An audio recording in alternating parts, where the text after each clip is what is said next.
Di suatu malam yang sunyi, Rasulullah Shallallahu Alaihi Wasallam tidak tertidur. Bukan karena luka, bukan pula karena lapar, namun karena umatnya. Umat yang bahkan belum lahir saat itu. Rasulullah Shallallahu Alaihi Wasallam bangun di malam hari. Beliau mengangkat kedua tangannya ke langit. Dengan suara lirih dan hati yang penuh kasih, beliau berdoa, "Ya Allah, umatku, umatku." Air mata pun jatuh dari kedua mata beliau Shallallahu Alaihi Wasallam. Melihat hal itu, Allah Subhanahu wa Ta'ala mengutus malaikat Jibril alaihi salam untuk menemui Rasulullah Shallallahu Alaihi Wasallam. Jibril bertanya, "Wahai Muhammad, mengapa engkau menangis?" Padahal Allah Maha mengetahui segalanya. Namun Allah ingin memuliakan kedudukan nabinya dan memperlihatkan betapa besar cinta Rasulullah Shallallahu Alaihi Wasallam kepada umatnya. Rasulullah Shallallahu Alaihi Wasallam menjawab, "Aku menangis karena memikirkan umatku. Aku khawatir terhadap apa yang akan menimpa mereka." Mendengar jawaban itu, Allah Subhanahu wa Ta'ala berfirman kepada Jibril, "Pergilah kepada Muhammad dan katakan kepadanya, sesungguhnya kami akan membuatmu ridho terhadap umatmu, dan kami tidak akan menyusahkanmu." Bayangkan, seorang nabi yang setiap hari dihina, dilempari batu, dicaci, diperangi, dikhianati. Namun yang ia pikirkan bukan dirinya. Yang ia tangisi justru kita, umat yang hidup ratusan bahkan ribuan tahun setelah beliau wafat. Rasulullah Shallallahu Alaihi Wasallam tahu akan ada dari umatnya yang lalai, akan ada yang meninggalkan sholat, akan ada yang terjerumus dosa, akan ada yang saling bermusuhan, saling mencaci, bahkan saling menumpahkan darah.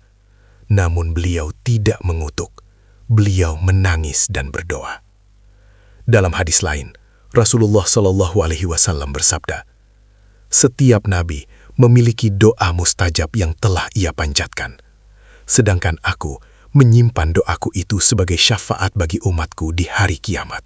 Doa paling berharga bukan untuk kekuasaan, bukan untuk kemuliaan dunia, namun untuk keselamatan umatnya di akhirat.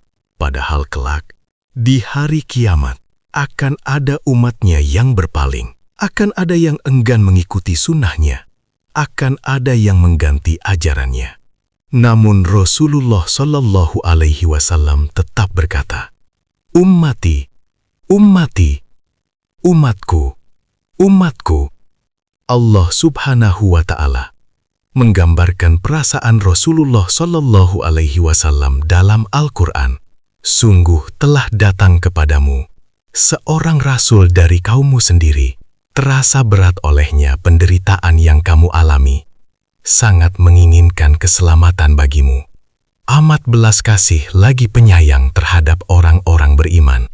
Quran Surat At-Taubah 128. Inilah Rasulullah Shallallahu Alaihi Wasallam, manusia paling mulia, pemimpin umat, kekasih Allah, namun hatinya penuh kasih, bukan kebencian. Hari ini, saat kita lalai sholat, Rasulullah Shallallahu Alaihi Wasallam dulu menangis untuk kita.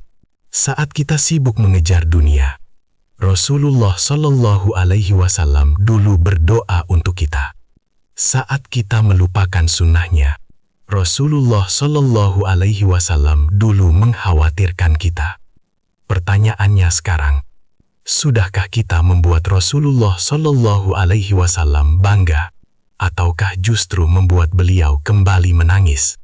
Rasulullah Shallallahu Alaihi Wasallam telah mencintai kita, bahkan sebelum kita mengenalnya.